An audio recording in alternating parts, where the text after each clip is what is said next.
Bienvenue à tous dans ce nouveau podcast des Déraillés. On se retrouve aujourd'hui après les championnats nationaux qui ont pour la plupart eu lieu ce week-end, notamment le championnat de France sur lequel on va s'attarder. Un championnat de France assez disputé avec une belle razzia du côté de la FDJ pour résumer ça comme ça, que ce soit homme ou femme, et des courses assez dynamiques, voire surprenantes. Clément, comment t'as aimé ces courses du week-end et qu'est-ce que tu en retires aujourd'hui? Bah, j'ai passé de très bons championnats de France. J'en retire que la FDJ reprend un petit peu sa place de domination qu'on lui connaissait sur les championnats de France, qu'elle est perdue depuis 2 saisons au profit de la Décathlon. Là, l'équipe FDJ United, non, FDJ, a bien repris en main ce qui lui était dû depuis des années. Donc ça a été une belle bataille et j'espère que pour les prochaines années, on continuera de voir des batailles justement entre la Décathlon et la FDJ. Parce que Ouais, c'est ce qui anime ces championnats de France qui d'habitude peuvent être ennuyants, mais là ça m'a plu. ouais, c'est clair, effectivement, c'est un peu normal, les deux forces principales, en tout cas sur les championnats de France. Euh, Sur le chrono, on a eu la victoire de Rémi Cavagna, un peu au retour au premier plan chez les hommes, qui a atomisé quand même hein, le reste de ses concurrents. On a eu longtemps une surprise à la tête du chrono et au final on se retrouve avec Rémi Cavagna devant mince j'ai oublié le Bonheur reste du Mirail podium. Merci Bruno Armirail et il me semble que le troisième était aussi un autre de la et Wayne FDJ. Costiu. Et le C'est ça, Ewan quatrième, encore Cossu. un FDJ. Le sixième. Il me semble qu'il y en avait un petit peu plus, mais il y a quand même 4 dans le top 10. Ouais, et j'ai bien aimé suivre cette course parce que ça faisait plaisir de voir Rémi Cavagna revenir à ce niveau-là. Enfin, quand tu regardes la course de Rémi Cavagna, il en rattrape un, je crois. Enfin, c'est monstrueux, hein, sa performance. Du côté des filles, tu veux peut-être un petit peu en parler? Bah, du côté des filles, on avait, alors pour moi, et je pense pour beaucoup, c'était Maëva Skiban, Hmm. la favorite de ce chrono, mais qui a été battue par Célia Lemuel. Donc je vais pas commencer à vous raconter énormément de choses sur elle, parce que c'est vrai qu'on la connaît que très peu. Je l'ai connue sur ce championnat de France d'ailleurs. Elle faisait partie de l'équipe Ma Petite Entreprise. Donc pour vous dire qu'elle n'est pas d'une très grande armada, mais très belle prestation de sa part en tout cas, hein. C'est bien aussi de voir parfois de plus petits noms remporter ce championnat de France. Donc j'espère pour elle et puis pour le cyclisme français qu'elle représentera bien ce maillot tricolore pendant toute une saison. Ouais, c'est clair, et ça fait plaisir d'ailleurs de voir, comme tu dis, des plus petites euh, équipes performer. D'ailleurs, c'est pour ça qu'au final, les championnats nationaux sont toujours assez délicats à appréhender. Parce que, par exemple, l'année dernière, il me semble, ou celle de 2024, j'ai un doute, 2024 ou 2025, au championnat d'Italie, c'était un ancien pro repassé chez les élites nationaux qui s'était imposé. Donc ça, c'était plutôt cool. Donc effectivement, c'est toujours des courses où au final, tu dois te méfier un petit peu Mm. de ce qui peut se passer. Alors là, effectivement, c'est sur le chrono, Ouais. mais ça me fait penser à des choses comme ça, parce que ça peut toujours être le jour J pour quelqu'un d'autre, le jour de gloire et le jour de transcendance pour certains. Donc ça, j'aime beaucoup sur les championnats nationaux. Sachant que les surprises sont quand même en général plus rares sur un chrono, où là c'est vraiment la Mm, force et puis l'expérience, parce que le matériel, on sait très bien que ça joue énormément sur un mm. contre-la-montre. Donc vraiment le fait qu'une coureuse moins connue, faisant partie d'une toute petite équipe, donc certainement qui a beaucoup moins de budget pour préparer son matériel, probablement aucun test en soufflerie, etc. Euh, Gagner un chrono comme ça face à de très grandes coureuses, parce qu'on a quand même derrière Skiban, Kerbol, Juliette Berthet, qui anciennement Juliette Labou. Donc on a quand même du très gros nom. Donc franchement, bravo à elle. Ouais, c'est clair. Et puis, du côté course en ligne, on a eu deux très belles courses hein, qui se sont dégagées d'assez loin avec deux victoires pour, comme tu disais, la FDJ. Romain Grégoire chez les hommes et Et chez les femmes. L'Algérie. exactement. On peut peut-être parler des femmes en premier. Moi, j'ai regardé le résumé parce que malheureusement, j'étais pas à la maison pour regarder la course en entier. Euh, Déjà, très belle course tactiquement. J'ai Hmm. trouvé de la FDJ qui a su sacrifier, ou en tout cas bien travailler en équipe, quitte à sacrifier, oui, les ambitions de certaines, pardon. Et puis effectivement, bah, c'est la confirmation de ce nouveau talent côté France, quoi. Ouais, clairement. Déjà, c'est sûr que la FDJ, choix fort de leur part parce que toute l'équipe s'est sacrifiée et il n'y a eu limite aucun débat, il n'y a eu aucune hésitation. Elles savaient toutes pour qui elles couraient. Mm. Et du coup, déjà, je trouve ça très fort parce que si Algérie n'a que 20 ans. Mais parce qu'on a quand même Marie Lenay qui était la championne de France sortante, Evita Music, on a eu Juliette Berthet, donc beaucoup de courses qui se sont sacrifiées pour Célia Géry. Et au final, on s'est très vite rendu compte qu'elles avaient complètement raison, parce que même si elle s'est décrochée, je pense, dans la dernière ascension, Célia Géry, on l'a vu quand même pendant toute la fin de course, elle était au-dessus de tout le monde et elle paraissait très facile. Là où les autres, forcément, avec les répétitions des efforts, commençaient à marquer quelques coups de fatigue sur leur visage, autant si Algérie, elle semblait imperturbable. Et on l'a très bien vu, dès qu'elle a commencé à accélérer, c'était terminé pour ses adversaires.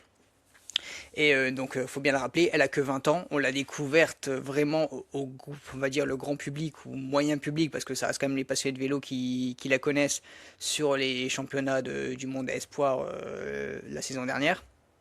Je pense que c'est quand même là qu'elle a un peu explosé.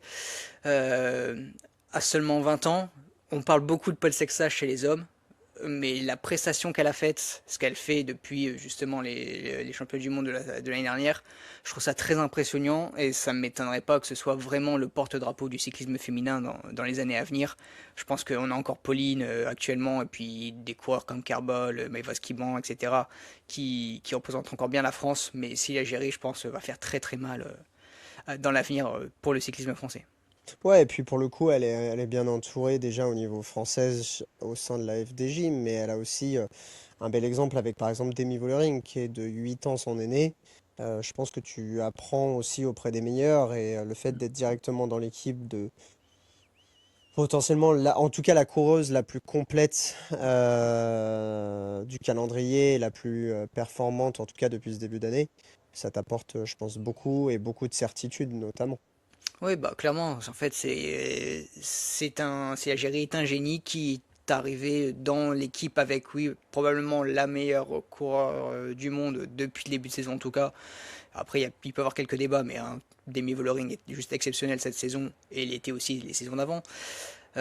Et aussi, je pense, la FDJ United Suez est peut-être en tout cas cette saison, pareil, la meilleure équipe du monde chez les féminines.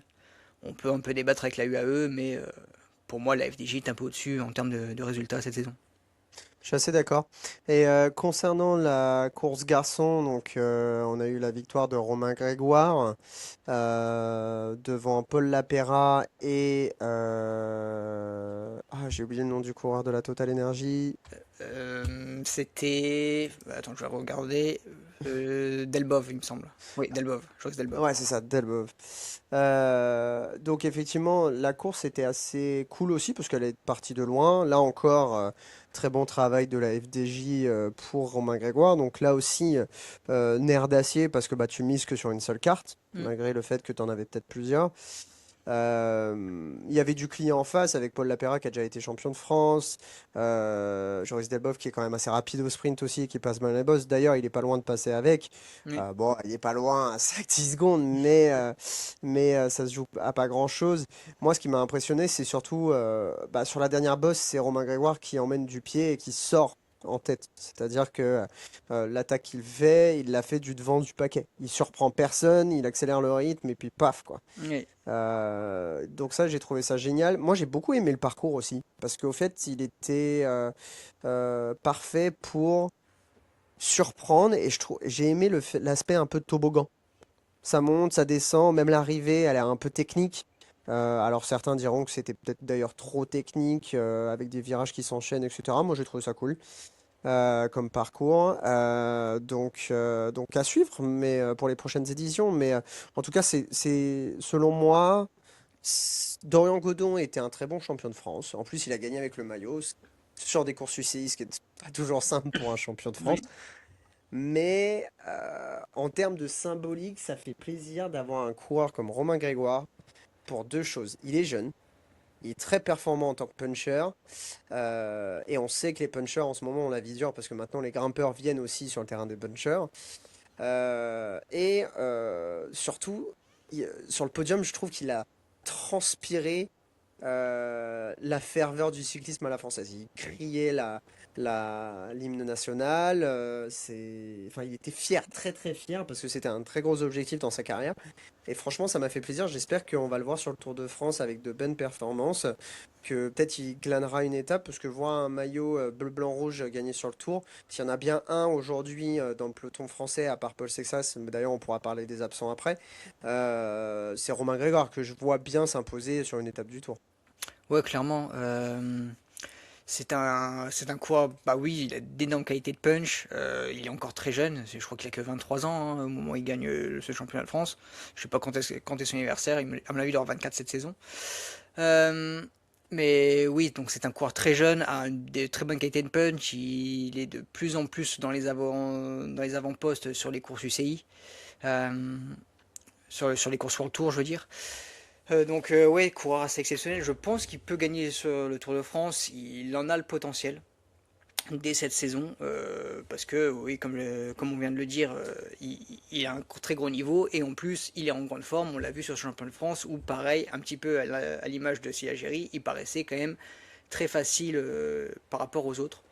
Donc ouais, ce serait superbe de voir un champion de France s'imposer directement sur le Tour de France. Parce que c'est assez rare, je ne sais pas quand la dernière fois c'est arrivé, mais là en tout cas j'en ai pas en tête. Ça se trouve c'est pas si vieux que ça, mais j'ai pas d'exemple en tête tout de suite. Euh, Bah, si tu me sors la liste, alors pour avoir une bonne mémoire des palmarès, sauf celui du championnat de France, si tu me sors les 5 derniers, si tu les as sous les yeux, ou si tu peux les avoir, je vais te le dire tout de suite si c'est dans les 5 dernières années ou pas. Bah, des mecs qui ont gagné sur le Tour de France, oui, mais est-ce qu'ils l'ont gagné avec le maillot Oui, c'est pour ça que je te dis ça. Si tu me sors les derniers, je vais pouvoir te le dire, mais pas en tout sûr. cas de tête, mais au pire, ce sera l'histoire de se faire corriger dans les commentaires. Euh, mais oui, donc tout ça pour dire que ouais, ce serait très beau de le voir gagner. Je pense qu'il peut le faire. On verra sur le podcast qu'on fera sur Preview du Tour quelle étape pourrait potentiellement lui convenir. Mais pour revenir vraiment sur ce championnat de France, t'as raison, il était au-dessus de tout le monde. Son attaque, là où en plus d'attaquer devant le groupe, il a attaqué. Alors ça, c'était peut-être une erreur tactique, mais finalement, il était tellement plus fort que ça allait. Je pense que c'était Clément Berthet, hein, le dernier équipier à lui avoir passé le Oui. relais. Au moment où il a relâché, Romain Grégoire n'y est pas allé tout de suite. Donc, pourquoi, je ne sais pas. Mais du coup, il a ralenti le rythme et du coup, ça aurait peut-être pu permettre à ses adversaires de récupérer un petit peu de watts pendant quelques hectomètres dans sa roue. Ça n'a pas été le cas parce qu'à peine il a accéléré, il a fait un trou très vite, presque instantanément. Donc je ne sais pas si c'était une erreur tactique, si c'était voulu, s'il était tellement bien que ça on ne sait pas. Mais en tout cas, très belle attaque. J'aimerais bien revenir aussi un petit peu sur Léo Bizio. Léo Bizio qui est parti de loin, qui a fait un beau barreau en solitaire. C'était quand même peut-être un peu trop loin parce que l'équipe, justement, comme on l'a dit, un groupe FDJ était vraiment trop armé. Il y avait beaucoup de monde. Ils étaient encore là. Ils ont roulé. Je pense qu'il a pris une trentaine de secondes d'avance. Léo Bizio, je pense pas qu'il ait pris beaucoup plus. Il a été rattrapé à un tour de l'arrivée, il me semble, dans l'avant-dernière ascension. Du coup, il a gaspillé un peu trop de force. C'est dommage parce que je pense qu'il aurait peut-être pu faire un peu mieux. Je pense que ce jour-là, il était le deuxième plus fort et que c'était peut-être lui qui aurait dû finir deuxième à la place de son coéquipier Paul Lapera. Même si je n'enlève rien à Paul Lapera, évidemment. Mais ouais, je pense que la Décathlon, contrairement à la saison dernière où c'était une masterclass tactique, cette fois, peut-être que la stratégie a été un petit peu plus échouée. Et c'est là qu'on voit quand même que sur les championnats de France, le fait de ne pas avoir d'oreillettes comme sur les courses World Tour, ça change beaucoup de choses parce que je pense que Ouais. avec les oreillettes, le directeur sportif aurait dit à Léo Bizot de se calmer beaucoup plus De vite, se relever, ouais. de se relever et d'attendre le groupe parce que je pense qu'il avait vraiment les jambes ce jour-là. Ouais, je suis assez d'accord avec toi, mais bon. Dans tous les cas, je pense que c'est un très beau championnat de France. Euh, pour parler justement de ce qu'on a dit à un moment donné, les absents ont toujours tort. Donc on a eu Paul Sexas qui récupère d'une chute sur le Dauphiné et qui se prépare pour le Tour. On a aussi eu Kevin Vauquelin qui était absent. Lui aussi, une fin de Dauphiné compliquée, malade, et donc préparation du Tour. Surtout que maintenant qu'on sait que Oscar Onley ne sera pas présent sur le Tour pour la formation britannique. Donc il y a énormément d'espoir aussi reposant sur Kevin Vauquelin. Et on a eu aussi Julien Alaphilippe. Alors, pour en faire un petit point sur Julien Alaphilippe, j'ai trouvé ça dommage. Pourquoi? Parce que on l'a vu sur la dernière course qu'il a participé au mois de juin, que ça allait de mieux en mieux. En tout cas, qu'il reprenait du rythme. Sur un championnat de France où, comme tu dis, bah, tu parles, enfin, tu fais la course sans oreillette, donc c'est la science de course qui prime, au-delà de l'aspect force et forme, hein. Et en plus, le terrain lui convenait. Le Oui. terrain lui convenait largement. Donc j'ai trouvé ça dommage de ne pas le voir, surtout qu'il n'est pas le seul Français, il me semble, dans l'équipe Tudor. Il est Euh, avec, et mince, il y a eu un reportage Eurosport sur lui. Oui, sur Euh, celui du Mathis Giro, là. Oudel. Mathis Oudel. Matisse, ouais, c'est ça. Donc, tu vois, j'ai trouvé ça dommage. Surtout pour lui, c'est un maillot, il me semble qu'il l'a jamais porté, Non, si je je me crois pas, trompe ouais. pas. Donc, je trouve ça super dommage. Enfin, t'arrives un peu au crépuscule, oui, d'accord, crépuscule de ta carrière, et tu vas pas sur le championnat de France alors que c'est un peu l'une des courses qui te manque à ton arc, ou en tout cas au niveau des championnats, bah, t'as été double champion du monde, mais t'as jamais été champion de France. Et c'est assez paradoxal. Donc j'ai trouvé ça dommage de ne pas avoir Julien, et ça fait toujours plaisir de le voir, même s'il gagne pas, au pire il fait top 5. C'est rassurant pour le tour. Voilà, après, on sait pas, voilà, peut-être qu'il est en stage en altitude, j'avoue, j'ai pas regardé son programme. Il y a sûrement des raisons de son absence. Mais bon, c'est vrai qu'avoir les trois têtes d'affiche, l'un historiquement et les deux autres actuels de Vauquelin et Sexas manquantes, bon, bah tant mieux pour Romain Grégoire et pour les autres. Mais j'ai trouvé ça dommage. Ouais, c'est vrai. Bah justement, hein, alors je sais pas, je sais pas sur quoi tu as regardé les championnats de France. Moi, j'ai regardé sur France TV. Il y a eu un peu ce débat justement, et puis le fait qu'aujourd'hui, on s'est rendu compte que préparer le Tour de France en altitude lors d'un stage était bien plus intéressant que de participer au championnat de France pour performer sur le Tour de France en tout cas. Euh, Ouais, mais tu vois, excuse-moi de couper, mais je comprends. Effectivement, je suis pas nutritionniste, je suis pas entraîneur d'une équipe professionnelle, etc. Je suis pas physio, mais enfin, tu vois, Bruno Armira, il était en camp d'entraînement en altitude. Il est descendu la veille pour faire son chrono, il est reparti. hmm. Tu vois. Donc je vois. Alors effectivement, c'est une course de 200 et quelques bornes, mais bon. T'es à une semaine du championnat de France, pardon. T'es à une semaine du Tour de France. T'as le temps de récupérer. Tu peux repartir le lendemain, faire une séance de récup en altitude. C'est largement faisable. Pour moi, il y a un sujet que t'as des Français dans ton équipe. Tu dois au moins en envoyer un. Point. Ouais, ouais, je comprends, je comprends ton point de vue. Après, c'était vraiment tout le sujet du débat, hein. Il y avait Point de vue. il y avait plusieurs points de vue justement sur le débat pendant des commentateurs de France TV. Il y en a qui disaient que aussi à l'époque, tu participais au championnat de France, tu ne pouvais pas être éligible au championnat du monde et championnat d'Europe qui, bon, du coup, n'existaient pas à Ah. l'époque. Euh, Là-dessus, sur ce point de vue, forcément, c'était Thomas Voeckler qui n'était pas tellement d'accord avec ça parce que, étant donné qu'il est sélectionneur, il n'a pas trop envie de se tirer une balle dans le pied en s'envolant les coureurs comme Sexas pour les prochains championnats du monde. Mais Ou alors justement trouver d'autres ou potentiellement changer la date des championnats nationaux et ceux de tous les championnats nationaux parce qu'au final la France n'est pas le Ouais. seul pays à subir parfois ce problème où c'est trop proche du Tour de France. Le Tour de France pour les sponsors rapporte beaucoup plus d'argent, on va pas se mentir, que les championnats nationaux.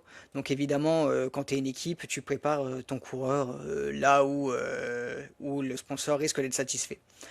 Donc ouais, ce serait peut-être une solution de mettre les championnats nationaux un petit peu plus tôt, peut-être début juin, trouver une autre date. Je sais pas si c'est vraiment faisable, hein, mais pour en tout cas que plus de coureurs, de très grands coureurs puissent participer aux championnats nationaux. Parce que, alors c'est très beau de voir des surprises, mais c'est aussi très bien de voir les plus grands coureurs de chaque pays avec les maillots nationaux. Donc ouais, c'est un débat, je pense qu'on pourra... Il y aura toujours plusieurs points de vue. La réponse exacte, il n'y en a pas. C'est vraiment chacun son opinion là-dessus. On serait d'ailleurs très content que vous débattiez avec nous en commentaire là-dessus. Donc je peux pas apporter clairement de réponse, mais c'est vrai que c'est dommage de ne pas voir les grands champions français sur le championnat de France, même si on a quand même été servi parce qu'il y avait de très beaux coureurs sur ces championnats. Ouais, non, mais je suis d'accord. Mais voilà, c'est dommage parce qu'en plus, je trouve que le parcours s'y prêtait. Mm. Voilà. Mais en tout cas, c'était quand même un très beau championnat de France. C'était pas comme les championnats de Norvège où tu avais, je sais plus, j'ai vu une image où tu avais genre 15 coureurs de Uno-X et il y avait un gars, je sais plus son prénom, de chez Ineos. Et le mec, il est entouré. Enfin, Mm. alors il y a d'autres coureurs, hein, mais c'est une image qui m'a frappé sur ce tour de Norvège, sur ce championnat national de Norvège. Donc, on a la chance d'avoir de la diversité en France. Mais effectivement, il y a peut-être un sujet sur la date des de championnats nationaux. Est-ce que tu les mets tout de suite à la fin du Giro, genre début juin, quand rien n'est encore lancé sur le reste? Est-ce que tu les mets au contraire en tout début d'année, à la limite même en mars? C'est toujours compliqué, quoi. Bon, dans tous les cas, c'était quand même, comme je disais, un très beau championnat de France. On va avoir des beaux championnats nationaux sur le Tour de France, que ce soit féminin ou masculin. Euh, Maintenant, arrive le Tour de France. On va devoir bosser pour nous faire un beau petit preview. Euh, mais d'ores et déjà, peut-être qu'on peut clôturer ce qu'on attend, sur ce qu'on attend de ce Tour de France.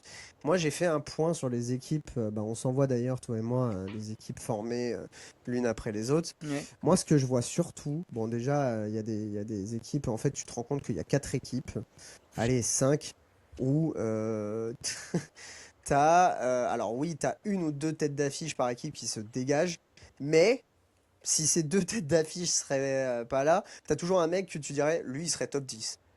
Tu vois? Ouais. Donc c'est assez impressionnant, déjà la qualité de ces équipes-là, et en même temps c'est assez désolant pour d'autres équipes. Donc on va pas rentrer dans le détail, on en parle souvent de plafond financier, etc., de draft. Euh, mais moi j'attends beaucoup parce qu'en fait on a un baquet de leaders de qualité exceptionnel. T'as des stars dans toutes les équipes.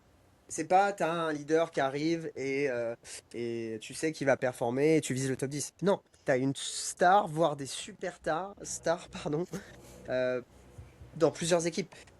Chez UAE, t'as deux superstars. T'as Pogacar et Del Toro. Chez la Red Bull, t'as une superstar avec Remco et deux stars avec Jane Lay et Florian Lipovic. Et on en reparlera de la Red Bull un peu plus tard. Chez la Visma, tu as une superstar avec Jonas Vingegaard, d'accord? Malheureusement, il n'y aura pas Wout van Aert.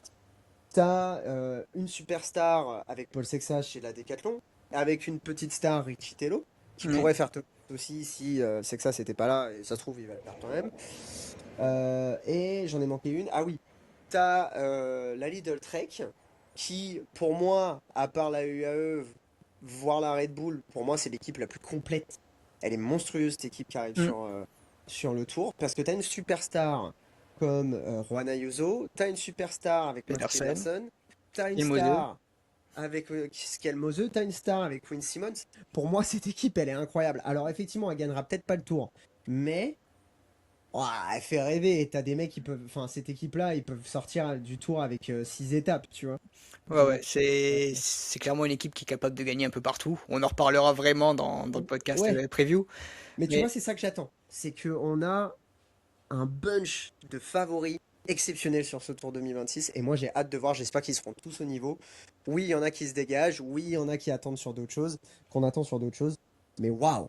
En termes de leader, on a quelque chose de hyper quali, quoi. ouais, t'as raison. Bah, on avait déjà parlé dans un podcast précédemment. C'est sûr que je pense que ça fait longtemps qu'on n'a pas vu un Tour de France où autant de leaders arrivent prêts, sans avoir connu trop de pépins physiques, etc. À l'approche du Tour de France. Donc ça va être très beau. Ouais, et puis, tu vois, encore une fois, si t'enlevais les autres, ce seraient les archi-favoris pour gagner le tour. Mm. Mais effectivement, tu vas me dire, bah oui, mais tu peux pas enlever les autres. Ouais, mais donc du coup, ça veut dire que t'as une bataille pour chaque place du top 10. T'as la première et la deuxième qui vont être trustés normalement par deux mecs. Quoique, pourquoi pas un troisième ou deux troisièmes. Après, tu as une place pour la quatrième qui va peut-être se battre bah, donc du coup entre trois ou quatre personnes. Top 5, t'en mets au moins 8 là-dedans. Enfin, c'est. Moi, je trouve ça exceptionnel d'avoir autant de leaders. Et comme tu dis, qui n'ont pas eu vraiment de pépins physiques, qui n'ont pas eu une saison sabotée, ou en tout cas pas, enfin, sur des choses mineures. T'as des équipes, enfin, waouh! T'as des équipes, t'aurais jamais pensé les avoir il y a même 10 ans. Oui, la Sky, ils étaient super chauds, mais ils avaient que des super coéquipiers de luxe. Ils avaient pas d'autres superstars que un ou deux mecs. Ouais. Là, t'as des calibres, quoi. Et encore, on n'a pas parlé de toutes les équipes. T'as aussi des superstars pour d'autres formats de course. T'as les Van Der Poel, t'as les Philipsen. Enfin, t'as des sacrés clients quand même. Moi, Malheureusement, je Wout trouve van Aert ne sera pas là. Ouais, mais je trouve quand même, et en plus le parcours, les 3 premiers jours en Espagne vont être assez exceptionnels. Je m'étale trop, on va faire le preview. Mais moi j'attends beaucoup de choses et j'espère qu'il n'y a pas de chute qui va venir en... Enfin, c'est la loi de la course, tu vas me dire, mais j'espère qu'il n'y a pas de chute qui va venir complètement foirer dès le début, le suspense. Donc voilà. En tout cas, super content de faire ce preview d'ici vendredi, parce que ça arrive vite samedi. On sera malheureusement pas en Espagne, malgré que Clément connaît quelques mots espagnols et que moi je sais dire si puedo pero no quiero. Mais en tout cas, on suivra ça tous les jours. On vous fera un petit pari du matin, un petit récap le soir sur des formats très courts parce que on est comme vous, on n'a pas le temps, c'est le Tour de France. Et on aura aussi un truc super sympa, c'est que je vais faire l'étape du Tour. Clément sera le directeur sportif à distance en train de me dire que là j'avance pas, à m'envoyer des SMS avec le tracker en disant j'avance pas dans le code de la Croix-Fer, moi il y a 10 ans je le faisais à telle vitesse. Donc Alors, je ça pense que tu comptes beaucoup trop sur moi parce que je serai au même moment au Grand Prix de Belgique de Formule 1. Donc, ouais. je suis pas sûr que je vais suivre. Je suivrai peut-être après ton étape. Je t'enverrai peut-être un petit message pour savoir comment ça s'est passé.